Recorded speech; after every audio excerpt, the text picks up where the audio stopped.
ब्रह्मा विष्णु महेश अजर अमर नहीं है, इनका भी आविर्भाव अर्थात जन्म तथा तिरोभाव अर्थात मृत्यु होती है। प्रमाण के लिए देखिए देवी भागवत महापुराण। ब्रह्मा, मैं, विष्णु और शिव यह तुम्हारी प्रभाव से जन्मवान है। हम तो जन्मवान है, हमारा तो जन्म होता है और मरते हैं, नित्य नहीं है, हम अविनाशी नहीं है। फिर इंद्रादि दूसरे देवता नित्य किस प्रकार हो सकते हैं? कृपया अवश्य सुनिए जगत गुरु तत्वदर्शी संत रामपाल जी महाराज के अमृत वचन।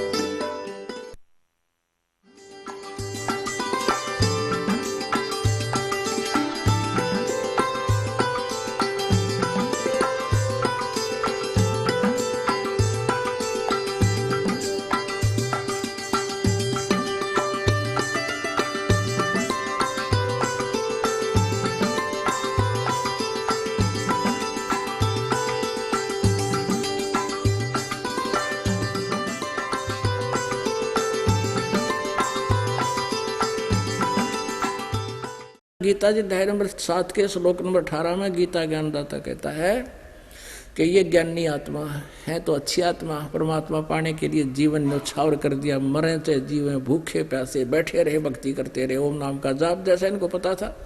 इन्होंने ब्रह्म को सुप्रीम पावर मान रखा था। ब्रह्म से ऊपर तो और बहुत बड़ी पावर है अक्षर पुरुष, फिर परम अक्षर पुरुष ओवरऑल कंट्रोलर, उसकी भक्ति का इनको पता नहीं लगा, जिस कारण से साधना करके भी व्यर्थ रही, इनका जीवन नष्ट कर लिया इन्होंने। तो वो काल की भक्ति कर रहे थे, ब्रह्म साधना कर रहे थे। शुनक ऋषि उन उद्धार आत्माओं में से था जो गीता ज्ञानदाता कहता ये है तो अच्छी, लेकिन मेरे वाली घटिया साधना में आश्रित रहे।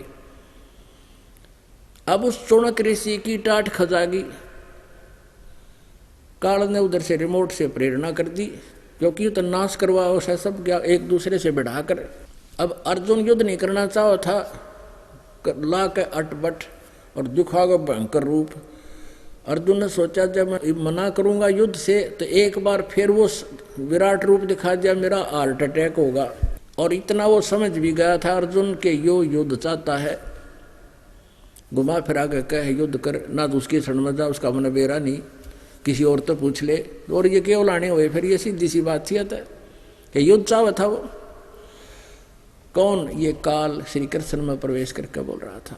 तो यहाँ भी इसने ये काम किया, रिमोट दबा दिया, शुनक ऋषि में हो गया अंगा। उसने देखा कि घोड़ा खाली आ रहा है, गले में पंपलेट डाल रखा है, उस पर लिखा है। तो सैनिकों से पूछा कि इस घोड़े पर आदमी क्यों नहीं बैठा भाई, कोई सवार नहीं है। मानदाता के सैनिकों ने कहा कि ये राजा मानदाता का घोड़ा है, इस पर कोई नहीं बैठ सकता। और इसके गले में क्या लिखा है, उन्होंने बताया कि इसमें ऐसा ऐसा लिखा है कि जिसको युद्ध करना हो राजा से और उसकी पराधीनता स्वीकार ना हो तो घोड़ा पकड़ ले, लेकिन पूरे विश्व में घूमे किसी की हिम्मत नहीं पड़ी, पूरी पृथ्वी पर हम घूमे। तो शुनक ऋषि ने कहा कि भाई इस घोड़े को मैं पकड़ लेता हूं, मैं मानदाता चक्रवर्ती राजा का युद्ध मैं स्वीकार करता हूं। अब सैनिक कहने लगे रे कंगाल, दाने तेरे खाने को नहीं, क्यों तेरी सात बोल दे रही है, क्यों तेरी श्यामत आई है, अपना फेर ले माला बोल वाला, चुप रह, बैठा रह जैसा है, क्यों मरे तू। शुनक ऋषि कहने लगे अभी मेरी गिर जो होगी देखी जाएगी, मैंने घोड़ा बांध लिया। कहने का भाव ये है कि उसने हजारों वर्षों तक साधना की, सोम नाम के जाप की और हठ योग, इससे सिद्धियां आ गई और टुम्ब बन गए, ये मोक्ष नहीं हुआ इन लोगों का। और हमारे लिए ये बिरानी के बन रहे थे। परमात्मा कहते डंब करें डूंगर चढ़े और अंतर जीनी झूल, जग जाने बंदगी कराइए बोवे सूल बबूल। ये ऋषि महर्षि क्या करा करते, ऊपर से ऊंचे पर बैठा करते, जाकर दूर तक दिखा कोई बैठा हुआ है तो कहते डंब करें, डंब माने दिखावा, पाखंड है, और डूंगर ऊंचे पर टीले में बैठे जाके, और नो देखो बड़े धूने ला रहे हर जग जाना ये भक्ति करे, ये तो बोवे सूल बबूल। अब उधर से उस ऋषि ने अपने जीवन में जो डले डोए थे, साधना करी थी, उसके 4 एटम बम बना दिए। चक्रवर्ती राजा मानधाता के पास 72 करोड़ सेना थी, उसने 72 करोड़ के 4 टुकड़ी बनाई, 18 करोड़ की 1 करोड़ सेना एक आदमी को मारने के लिए भेज दी। उधर से उस ऋषि चुणक ऋषि ने, उस काल के पुजारी ने 4 एटम बम, वचन से सिद्धि जैसी शक्ति, वचन में जो शक्ति है किसी विज्ञान में नहीं है। उन्होंने सारे जीवन की जो भक्ति की वह रसायन बना ली। वह कठिया ये कर रहा था, 4 पुतली बना दी, 1 पुतली छोड़ दी, उसने 18 करोड़ सेना का नाश कर दिया। ऐसे 4 पुतलियों ने 72 करोड़ सेना का नाश कर दिया, मानधाता चक्रवर्ती राजा का भी नाश कर दिया। यानी क्या बताया है कि उदय अस्त बीच चक्कर चले थे। ओए होए, उदय माने जहां से सूर्य निकलता है, अस्त माने जहां छुपता है, यानी पूरी पृथ्वी का शासक। उदय अस्त बीच चक्कर चले थे, ऐसी जन ठकुराई, ऐसी प्रभुता थी उसकी। और चुणक ऋषि स्वर कल्प करी, तब खोज न पाया राई, ढूंढा नहीं पाया कि उसका चुणक ऋषि ने उसका नाश कर दिया। यानी यहाँ परमात्मा कहते हैं, यहाँ सत भक्ति ना करने वाले पर ना जाने कब के बिजली गिर जा। जैसे एक मुख्यमंत्री था, हेलीकॉप्टर ऊपर से गिर कर मर गया, 3 दिन में 100 मिला उसका। एक पोलैंड देश का पूरा मंत्रिमंडल, 95 बताओ थे मंत्रिमंडल के आदमी थे, एयर क्रैश में खत्म। और एक आंध्र प्रदेश का मुख्यमंत्री, एक अरुणाचल प्रदेश का मुख्यमंत्री, गिनती नहीं कितने के, और सब सुखी थे। पता नहीं 1-1 मिनट में कहाँ जाने की आशाएं थी। है एक मुख्यमंत्री की कितनी उमंग होती है, न्योना बेरा जो करना काम तो कराया कोई नहीं, ये सारी उम्र ये डले डो दिए। तो ऐसे ही ये चुणक ऋषि इस अज्ञान आधार पर भक्ति करे था, बन गया एटम बम, उसको भी ना पता कि हो गया तेरे अंदर यो। अब क्या बताते हैं, कहते नानक साहिब जी से किसी ने कहा कि आप उदास से रहते हो, आप कभी हमें खुश नजर नहीं आते। जब परमात्मा के इस अध्यात्म ज्ञान से परिचित हो गए थे, तत्परम से परिचित थे वो, और सब कर्मों से परिचित थे, तब वो कहा करते थे, ना जाने काल की कर डारे, किस विध ढल जा पासा बे, और जिन आते सरते मौत खुड़क दी उनानू केड़ा हासावे। या ना जाने काल के लोक में कब के बिजली गिर जा, किस विध ढल जा पासावे। और फिर नानक साहिब जी से पूछा भक्त ने कि हे प्रभु, क्या आप सदा ऐसे ही रहते हो? नानक साहिब कहने लगे, साध मिले साड़ी शादी होंदी, साध मिले साड़ा शादी होंदी, विछड़ जा दिलगिरी वे, अख दे नानक सुनो जहाना, या मुश्किल हाल फकीरी वे। कहते हैं जब ये भक्त, क्योंकि गुरु नानक जी के बहुत से शिष्य हो गए थे और वो सत्संग करते थे, उनके अपने घर पे ही क्या करते थे। पहले तो उन्होंने 12 वर्ष तक बाहर घूम कर परमात्मा की महिमा का ज्ञान दिया कि परमात्मा कोई और है, ब्रह्मा विष्णु महेश परमात्मा नहीं है, ये तो जन्मते मरते हैं। लेकिन बहुत विरोध हुआ। फिर परमेश्वर ने उनको संकेत किया कि तुम अपने घर पर बैठ कर भक्ति करो, आने दो समय फिर देखेंगे इनको। तो उस समय कहा करते कि ये भक्त साधु भक्त संत, साध मिले सो सीधा चाले, यानी सब बुराइयों को त्याग कर सद्भक्ति करता वो साध है। बीड़ी शराब मांस तम्बाकू फिल्म सिनेमा सब बकवाद छोड़ दी, साध हो गया वो, सद गया चारों तरफ से। कहते हैं ये भक्त आते हैं क्योंकि परमात्मा के ज्ञान से परिचित थे नानक साहिब जी। उनको पता था कि काल का दूत कोई मेरे शिष्यों को, मेरे बच्चों को डिस्टर्ब ना कर दे, कोई मिसगाइड ना कर दे, क्योंकि काल का प्रभाव बाहर ज़्यादा है। तो कहते हैं जब तुम वापस आ जाते हो सभी उमंग के साथ, एज इट इज, किसी का नाम नूम खंड नहीं होता, कोई मिसगाइड नहीं होते किसी से, तो मुझे बहुत खुशी होती है कि मेरे बच्चों को कीड़ा नहीं लगा, मेरी खेती को फसल को कीड़ा नहीं लगा। और जब तुम यहाँ से जाते हो मुझे चिंता बन जाती है कहीं कोई काल का दूत इनको मिसगाइड करके फिर काल के मुंह में ना डाल दे। साध मिले साड़ा शादी होंगी, हमारी ये खुशी है, ये शादी है, ये खुशी है जब हमारे यहाँ भक्त आते हैं, परमात्मा के गुण गाते हैं, यहाँ हमारे उमंग अच्छी होती है और यहाँ ये हमारा शादी है, ये खुशी है हमारी। और यही हमारे त्योहार हैं, यही हमारी सब खुशी है जो हम सत्संग के रूप में बनाते हैं। साध मिले साड़ी शादी होंदी और विछड़ जा दिलगिरी वे, अख दे नानक सुनो जहाना, ये मुश्किल हाल फकीरी वे। इस काल के लोक में ये इतना निर्मल मार्ग है, बहुत ही स्पष्ट और सीधा हल्का, इसमें कोई कठिन कार्य नहीं करना, हठ योग नहीं करना, घर छोड़ के नहीं जाना, कोई ऐसी कोई व्यवस्था नहीं करनी जो आम व्यक्ति नहीं कर सकता। बूढ़ा बुजुर्ग बीमार कोडी कुछ कैसा भी क्यों ना हो, इस नाम का जाप करके मोक्ष प्राप्त कर सकता है, लेकिन काल के दूतों से बचा रहे, मिसगाइड ना हो। साध मिले साड़ी शादी होंदी, बिछड़ जा दिलगिरी वे, अख दे नानक सुनो जहाना, या मुश्किल हाल फकीरी। फकीरी माने भक्ति। फकीर किसे कहते हैं? जो बुराइयों से हट जा, इस संसारिक चोचलों में ध्यान ना रहे, वो फकीर है। घर बैठे होते बाहर घूम ले। अब क्या कहते हैं, उस चुणक ऋषि ने भी भक्ति करी, लेकिन तत्वदर्शी संत ना मिलने से ब्रह्म को सुप्रीम पावर मान के ओम नाम का जाप और वो डले डोलिए। जग जाने बंदगी कराइयो वो है सूल बबूल। आम व्यक्ति तेने सोचा बड़ा ऋषि है, भक्ति कर रहा है, परमात्मा कहते हैं ये तो अपने भविष्य में बबूल के कांटे बोलिए। कैसे? जैसे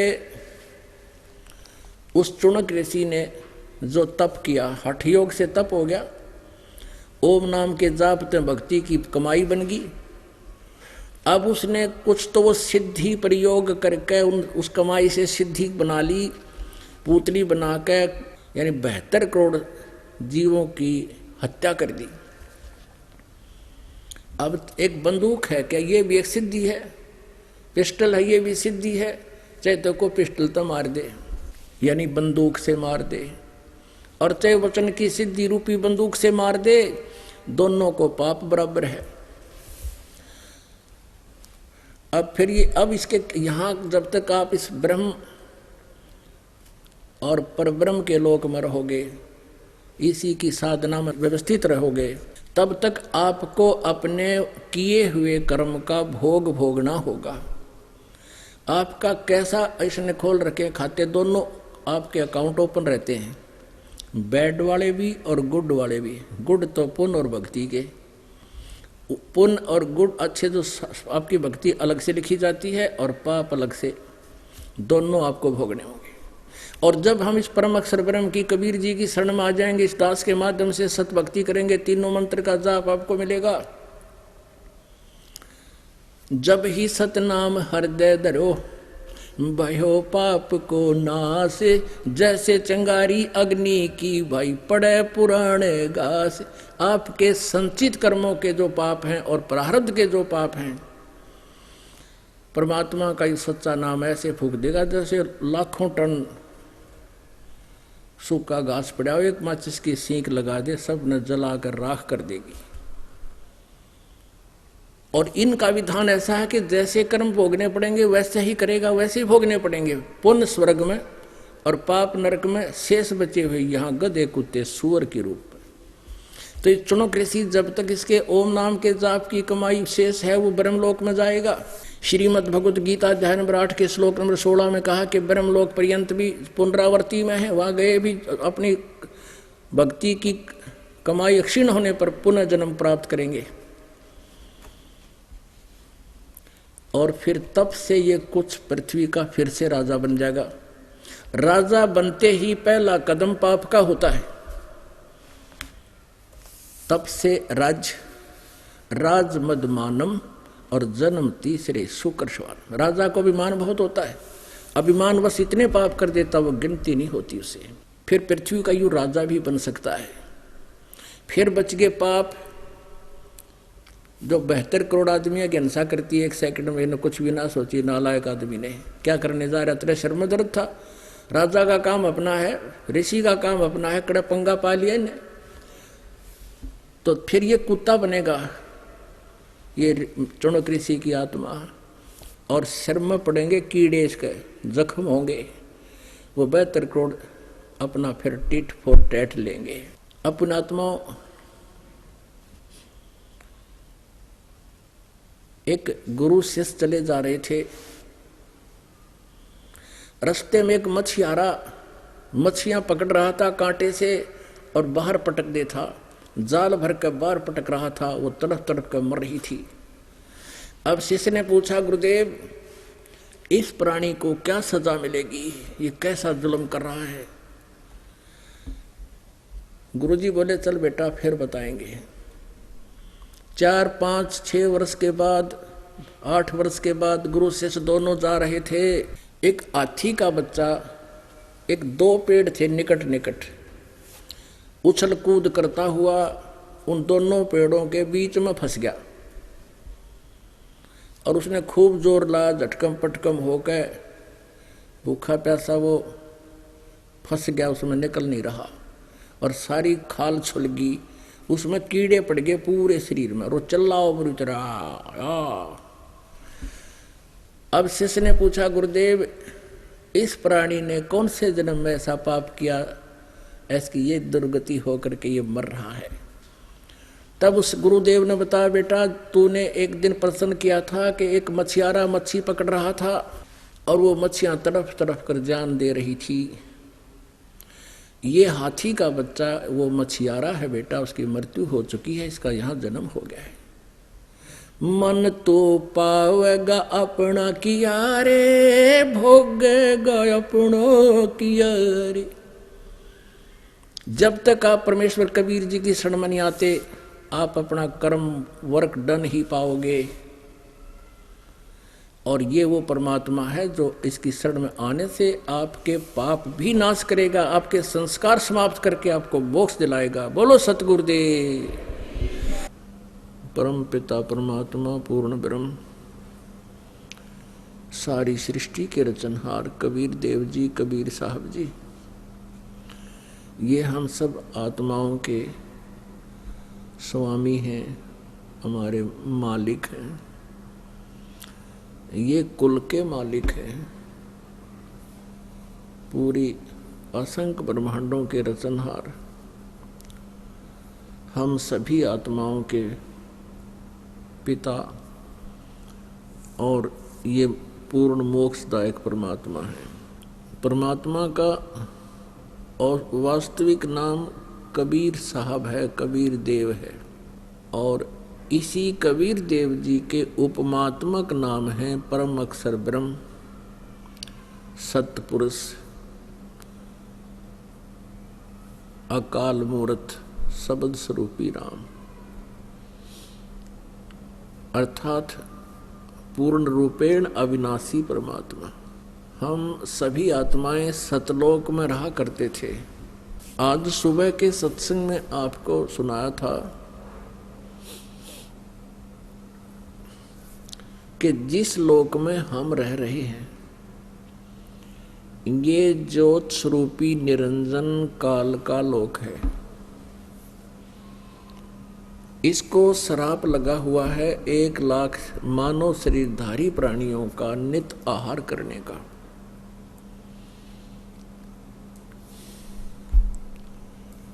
और उसी उद्देश्य पूर्ति के लिए इसने अपने तीनों पुत्रों को एक एक गुण युक्त कर रखा है।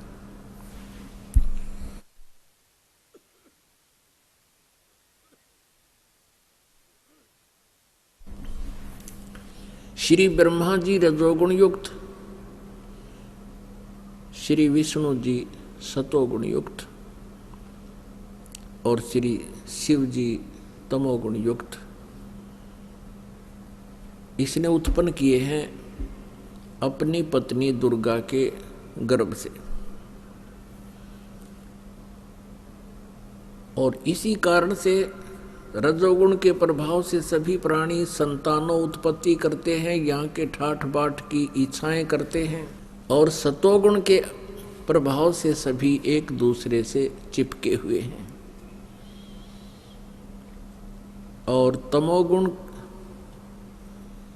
जो है ये शिवजी जो है हमारा संहार करता है और अपने पिता के पास भेज देता है। तो पुण्यात्माओं, यहाँ जन्म और मृत्यु कंपलसरी है, यहाँ का अटल विधान है, और इसी जन्म मृत्यु के विधान का समर्थन इन अन्य ऋषि महर्षियों ने भी फाइनल कर दिया। लेकिन परम अक्षर ब्रह्म परमेश्वर पूर्ण परमात्मा ने अपने तत्व ज्ञान में बताया है कि जो हमारी शरण में आ जाता है, सत भक्ति करता है, आजीवन मर्यादा में रहता है, उसकी जन्म और मृत्यु सदा के लिए समाप्त हो जाती है, और वो प्राणी वहां चला जाता है जहां जाने के बाद फिर कभी लौटकर संसार में नहीं आते। हमारे सभी सदग्रंथ जो हैं वो प्रमाणित करते हैं कि एक ऐसा स्थान है और एक ऐसा भगवान है जिसकी शरण में जाने से और उसकी भक्ति करने से, तत्वदर्शी संत के माध्यम से ज्ञान प्राप्ति करके, उपदेश लेकर के साधक वहां चला जाता है जहां जाकर फिर लौटकर कभी संसार में नहीं आते।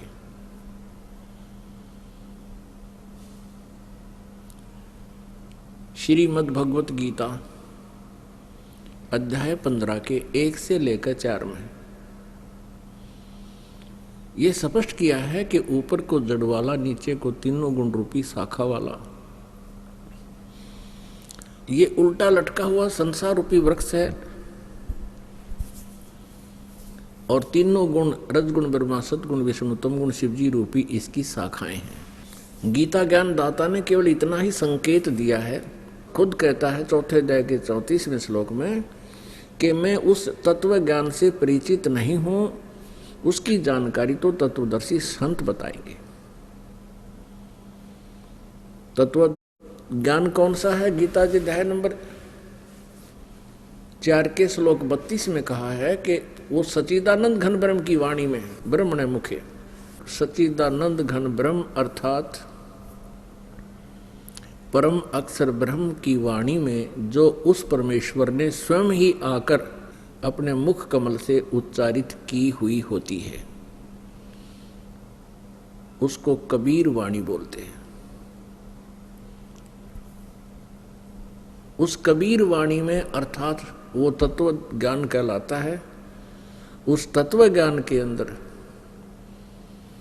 बहुत विस्तार के साथ आध्यात्मिक यज्ञों की जानकारी, यज्ञ माने अनुष्ठानों की जानकारी विस्तार से कही गई होती है। चौथे अध्याय के 34वें श्लोक में कहा कि उस तत्व ज्ञान को तू तत्वदर्शी संतों से समझ। उनको दंडवत प्रणाम करने से, कपट छोड़कर विनम्र भाव से प्रसन्न करने से वो तत्वदर्शी संत तुझे परमात्म तत्व का ज्ञान कराएंगे। परमात्म तत्व कौन सा है? इस गीता ज्ञानदाता से अन्य है वो परमेश्वर, परम अक्षर ब्रह्म।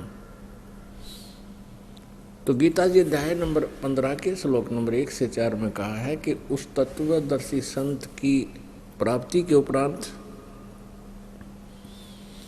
तत्व ज्ञान रूपी शस्त्र के द्वारा इस उलझे हुए अज्ञान को काटकर उसके पश्चात परमेश्वर के उस परम पद की खोज करनी चाहिए, जहां जाने के बाद साधक फिर कभी लौटकर संसार में नहीं आते, उनका पूर्ण मोक्ष हो जाता है। और गीता ज्ञानदाता कहता है उस परमेश्वर ने ही सर्व ब्रह्मांडों की रचना की है, अर्थात जिस परमेश्वर से संसार रूपी वृक्ष की प्रवृत्ति विस्तार को प्राप्त हुई है। और गीता ज्ञानदाता कहता है मैं उसी की शरण हूं। इस धारणा से उस परमेश्वर की ही भक्ति करनी चाहिए और नहीं अपनी को भी यहाँ रिजेक्ट कर रहा है कि केवल उसी की भक्ति करनी चाहिए। पुण्यात्माओं, आपका सौभाग्य है आप जी का जन्म ऐसे समय में है जिस समय परमात्मा ने ये पिटारा खोल दिया तत्व ज्ञान का। धन्य भाग है आपका और आपके बच्चों का, आपके माता पिता का। अब समय है पूरे परिवार को परमेश्वर की शरण में आ जाने का, और इसकी शरण में आप यहाँ भी सुखी रहोगे जब तक आपका संस्कार है। और यदि किसी की आयु भी कम हो तो भी ये परमात्मा उस प्यारी आत्मा की उम्र भी बढ़ा देता है। ये केवल इसी परमेश्वर के विधान के अंदर है, कबीर परमेश्वर के विधान में। और उद्देश्य क्या होना चाहिए कि मैं मोक्ष प्राप्त करूं, तो ये वो परमेश्वर है आपको यहाँ भी सुख देगा और सतलोक भी पहुंचा देगा, जहां जाने के बाद फिर लौटकर कभी प्राणी वापस नहीं आते, लौटकर संसार में नहीं आते, उनका जन्म मृत्यु कभी नहीं होता। परमेश्वर पूर्ण परमात्मा स्वयं ही सतलोक से चलकर आते हैं, आप जी को ये ज्ञान सुनाते हैं, बताते हैं,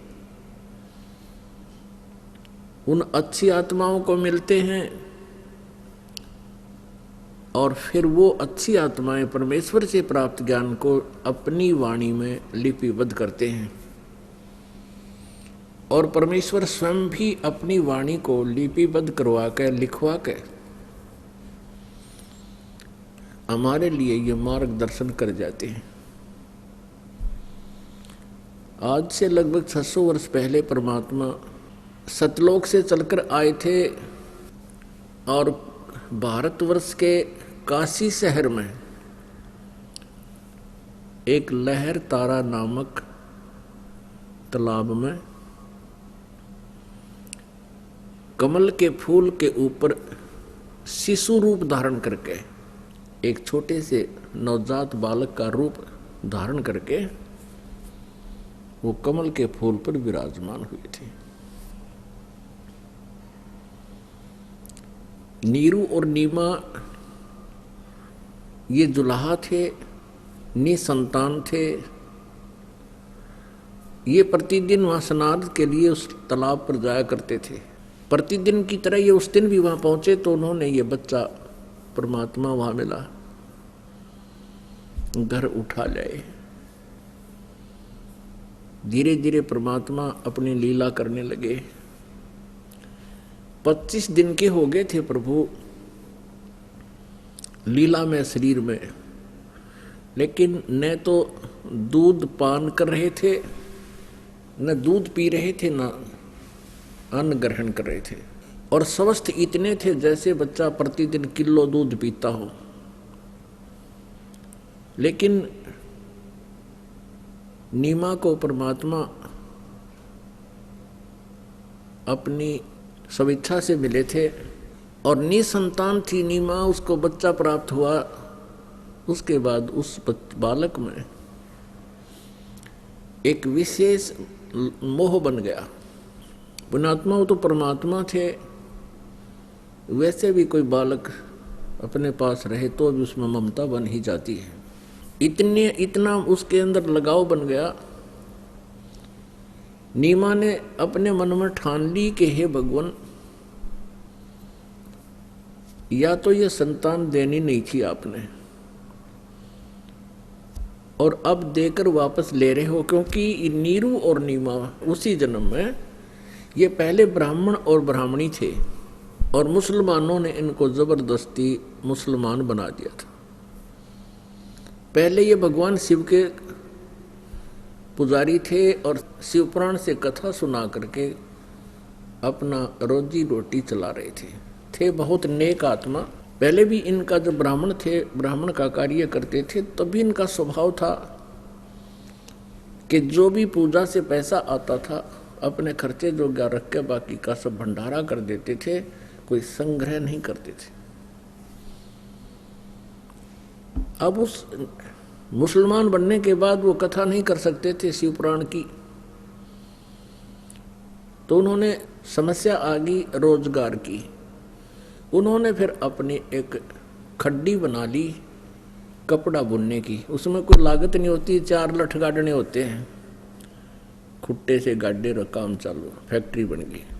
अब वो जुलाहे का कार्य करते थे, जिस कारण से जुलाहा रूप से प्रसिद्ध हो गए। अब नीमा मान रही थी कि भगवान शिव ने मुझे बालक दे दिया कमल के फूल पर, और वो भगवान शिव से प्रार्थना कर रही है, रो रही है कि हे भगवान शंकर, या तो आपने ये संतान देनी ही नहीं थी, हे प्रभु अब दे कर ले रहे हो, अब मैं जीऊंगी नहीं इस बालक के बिना, क्योंकि 25 दिन हो गए इसने कुछ खाया नहीं। अब बच्चा 2 दिन ना खाओ तो बहुत बात बिगड़ जाती है, चिंतित हो जाते माता पिता। तो उसने हृदय से फाइनल फैसला कर लिया, जब ये बालक मर गया तो साथ मरूंगी। अब कहते हैं करे करावा साइया मुनमुल उठा, दादू सिरधर जीव के वो आप बगल हो जा। परमेश्वर ने भगवान शंकर को शिवलोक में प्रेरित किया और उनकी पुकार उसको सुनाई दी। वहां से एक साधु रूप बनाकर भगवान शंकर नीमा के पास पहुंच गए और पूछा, माई क्यों रो रही है, क्या आपत्ति है आपको, क्या विपत्ति है आपकी? नीमा रो रही है, साधु की तरफ देख भी रही है और इतनी बुरी तरह रो रही है, बोलना चाहकर भी बोल नहीं पा रही है। धीरे धीरे हिम्मत सी करके कहा कि महात्मा जी, आप मेरी दर्द भरी कहानी ना सुनो, आप भी रोओगे। भगवान शिव ने कहा, माई कहते हैं अपना दुख किसी को बता दे हल्का हो जाता है, आप बताइएगा क्या कारण है, क्यों रो रहे हो? रोते रोते नीमा ने सारी कथा सुनाई। कहा कि हम निसंतान थे, हमारी विवाह को भी लगभग 40 वर्ष हो गए हैं, कोई संतान हमें हुई नहीं, और 25 दिन पहले ब्रह्म मुहूर्त में सुबह सुबह हम स्नान करने के लिए उसी लहर तारा तालाब पर प्रतिदिन की तरह गए थे। वहाँ एक बालक कमल के फूल पर हमें मिला, हमारे भगवान शिव जी की कृपा से। वो भले ही मुसलमान बन गए थे, लेकिन उनके हृदय से भगवान शिव की स्थिति समाप्त नहीं हुई, आस्था ज्यों की त्यों थी। अब भगवान शंकर ने कहा, माई दिखाना तेरा पुत्र कहाँ है। उसने सारा बताया कि ऐसे ये पुत्र मिला भगवान शंकर की कृपा से, और अब ये 25 दिन से कुछ आहार नहीं कर रहा है, ये मृत्यु के निकट है, और महात्मा जी जय यूं मर गया मैं साथ मरूंगी, ये मेरा फाइनल फैसला है। तो भगवान शिव ने कहा कि माई दिखाना तेरा पुत्र। अब माई लाई उठा के न सोच के वैसा वो संत है, कोई जड़ी बूटी या जंतर मंत्र कर देते हैं। परमात्मा को जो बालक रूप में विराजमान थे, कबीर देव जी को साधु रूप में विराजमान शंकर भगवान के चरणों में डालना चाहा। परमात्मा माई के हाथों से छूटकर आकाश में भगवान शंकर के सिर से भी ऊपर इतनी दूर आकाश में स्थिर हो गया। अब वो नीमा समझ रही है कि ये साधु बड़ा चमत्कारी है, इसी ने मेरे पुत्र को ऐसे ऊपर अटका दिया हवा में। तब भगवान शिव ने ऐसे दोनों हाथ किए गोद में लेने की स्थिति में, परमात्मा उनके हाथों में बालक आ गए। और 7 बार चर्चा की दोनों भगवानों ने। शंकर भगवान ने पूछा, क्योंकि समझ गए कि ऐसी स्थिति में कोई शुद्ध पुरुष है, जब ये आकाश में अपने आप रुक गया बालक। भगवान शंकर ने पूछा, आप कौन हो महापुरुष? तो परमेश्वर ने कहा कि भगवान आप मुझे नहीं जान सकते, मैं बहुत दूर से आया हूं, और एक काम करो, इस माई को आप समझा दो और आप इसको कहो कि कंवारी गाय ले आवे, उस कंवारी गाय की कमर पर आप थपकी लगा देना, आशीर्वाद भरा हाथ रख देना, वो कंवारी गाय दूध देवेगी, उस दूध को मैं पीऊंगा। तब भगवान शंकर ने माई से कहा, नीमा से कहा कि नीमा माई आपके पति को बुला। वो आ गया। अखा जी उसे सारी बात बताएगी कि कंवारी गाय ला और कुम्हार से एक स्वच्छ पात्र लाना, 5-4 किलो का मटका घड़ा। अब नीरू गया, एक कंवारी गाय ले आया और एक 7-8 किलो का छोटा सा मटका यानी मिट्टी का घड़ा ले आया। अब ज्यों ही भगवान शिव ने थपकी लगाई, नीरू ने नीचे वो पात्र गाय के जैसे धार निकालते हैं, दूध निकालते हैं, ऐसे रख दिया। अपने आप थनों से दूध की धार बह निकली और जब वो पात्र भरने को हुआ अपने आप रुक गई। परमेश्वर कबीर जी ने कहा कि ये अब प्रतिदिन दूध दिया करेगी। अब जो कबीर बालक रूप में बोल रहे थे परमेश्वर परम पूज्य कबीर देव जी, तो नीमा ये सोच रही थी कि इस महापुरुष में बड़ी शक्ति है, इसने कंवारी गाय का दूध निकाल दिया जो महात्मा के रूप में शंकर भगवान खड़े थे, और इसने ही मेरे बच्चे को आकाश में हवा में रोक दिया। इसी की कृपा से मेरा बालक नवजात यानी 25 दिन का बालक बोल रहा है। अब गरीबदास साहिब जी कहते हैं, जगत का पेखना पेख्या, धनी का नाम ना लेखा। जगत का पेखना पेख्या, धनी का नाम ना लेखा। क्या कहते हैं? गरीबदास साहिब जी को भी परमेश्वर मिले थे, कबीर देव जी परम अक्षर ब्रह्म परमेश्वर की समर्थता से परिचित होने के बाद उन्होंने देखा कि जो भी कार्य किसी भी संत महापुरुष ऋषि के ऊपर जो आपत्ति आई, उसका कार्य परमात्मा कबीर जी ने ही हल्का किया, उसकी आपत्ति का, उसकी विपत्ति का निवारण किया। और उस परमात्मा को ना पहचान कर हम इन भगवानों को क्रेडिट देते रहे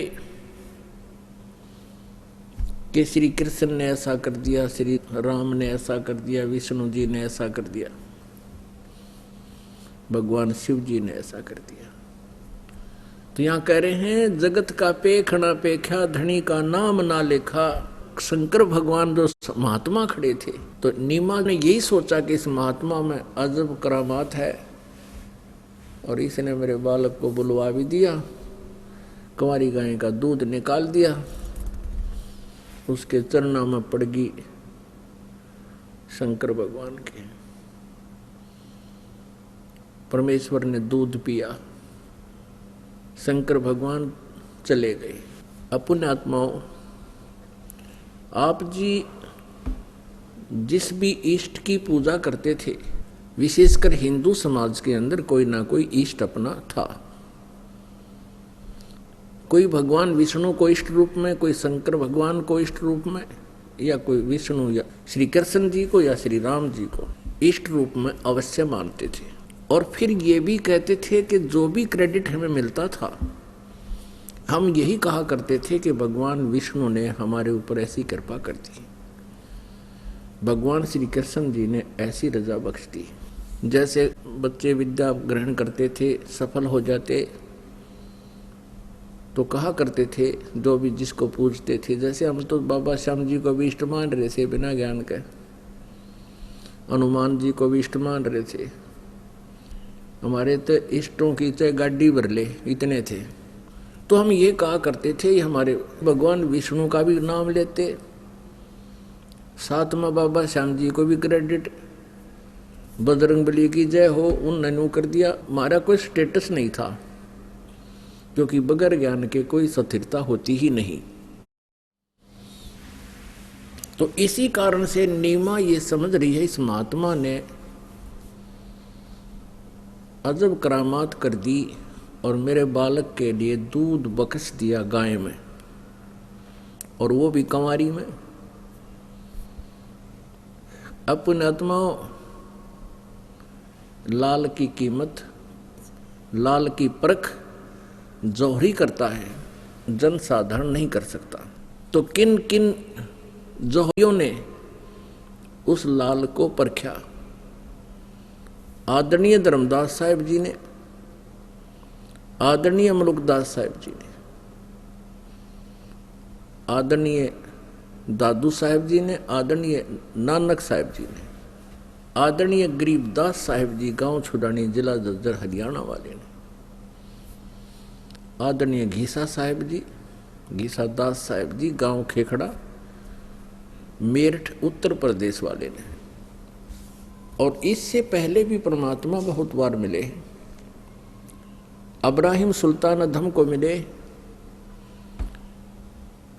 और श्री नामदेव जी संत को मिले।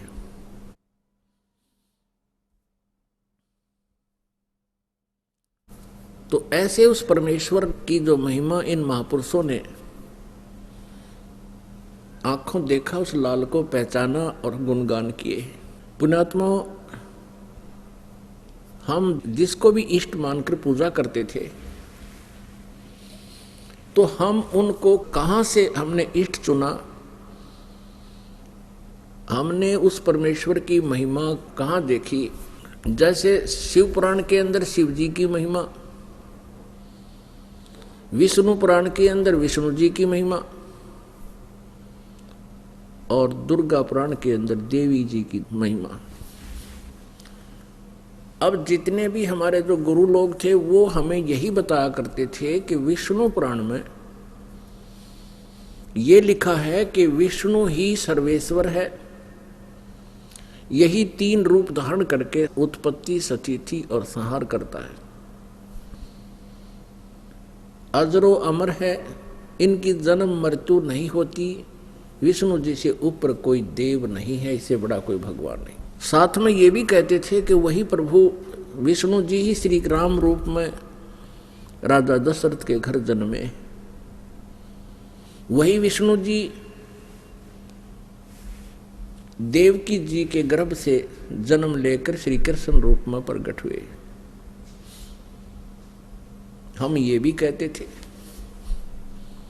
पुण्यात्माओं, किसी भी महापुरुष की जो जानकारी है हमारे सदग्रंथों में है, उससे बाहर कोई बोलता है तो वो अपना लोक वेद सुना रहा है। तो पूर्ण परमात्मा कबीर देव जी की महिमा जो है, ये 4 वेद बता रहे हैं, और आंखों देखा वो संत भेद बता रहे हैं जिनको परमात्मा मिले। अब 4 वेदों को हम ऑथेंटिक यानी बहुत ही प्रमाणित सदग्रंथ मानते हैं। इसके समांतर हम श्रीमद् भगवत गीता को भी बहुत ही आदर की दृष्टि से देखते हैं और एक प्रमाणित ग्रंथ मानकर श्रोधार्य हम किए हुए हैं। इनके समांतर हम पवित्र पुराणों को भी ठीक मानते रहे। तो पुण्यात्माओं, हमने सबसे पहले परमात्मा को पहचानना है, और परमात्मा के गुण, परमात्मा की महिमा वेदों में लिखी हुई है। वेदों से ही निष्कर्ष निकला है श्रीमद् भगवत गीता का। 4 वेदों का सारांश है। 4 वेद गॉड गिवन है। हमने अपने सदग्रंथों के अंदर भिन्नता देखनी पड़ेगी। सदग्रंथों में कितना अंतर है जिनको हम सदग्रंथ मानते थे। ये 4 वेद, 5 वेद हैं वैसे, एक सूक्ष्म वेद भी है। इन 5 वेदों को पूर्ण परमात्मा परम अक्षर ब्रह्म कबीर देव जी ने हमारे लिए, कि ये मेरे बच्चे मेरे से विमुक्त हो गए हैं अज्ञानता नालाकी से, तो इनको ये ज्ञान मिल जाएगा, ये फिर मेरे पास आने का प्रयत्न कर लेंगे। पूर्ण परमात्मा ने इस ज्योत निरंजन सरपुरुष जो ब्रह्मा विष्णु महेश का पिता है, इसके हृदय में अंतःकरण में ये पांचों वेद फीड कर दिए, जैसे एक मोबाइल से दूसरे मोबाइल में फिल्म की फिल्म ट्रांसफर हो जाती है। ऐसे परमात्मा ने अपने अंतःकरण से वहां तो है ही है मालिक का, तो गॉड परमेश्वर है, उनका ज्ञान बनाया हुआ है। उन्होंने इस ज्योत निरंजन के अंतःकरण रूपी इस कंप्यूटर में फीड कर दिए और उसको अपनी लीला से, उसको शक्ति से उसका ऐसा विधान बना दिया कि इतने समय उपरांत अपने आप वो चारों पांचों वेद ज्योत निरंजन के शरीर से बाहर आएंगे श्वासों के माध्यम से।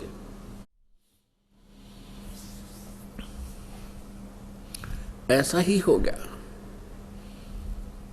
पुण्यात्माओं, आज से 600 वर्ष पहले ये कथा अगर सुनाई जाती कि परमात्मा ने सतलोक से फैक्स कर दिया इस ये तत्व ज्ञान काल ज्योत निरंजन ब्रह्म के अंतःकरण में, तो आशी करें वो लोग झूठ बोले। हरि बाप के समक्ष है, ईमेल कहां से कहां और कैसे आ जाती है, पूरी की पूरी कथा आ जाती है, ग्रंथ के ग्रंथ आ जाते हैं। ये तो एक मैन मेड साइंस है और वो आध्यात्मिक साइंस गॉड मेड है, गॉड गिवन है, तो उसका तो कोई ठिकाना ही नहीं। ऐसा ही हुआ, चारों पांचों वेद बाहर आगे।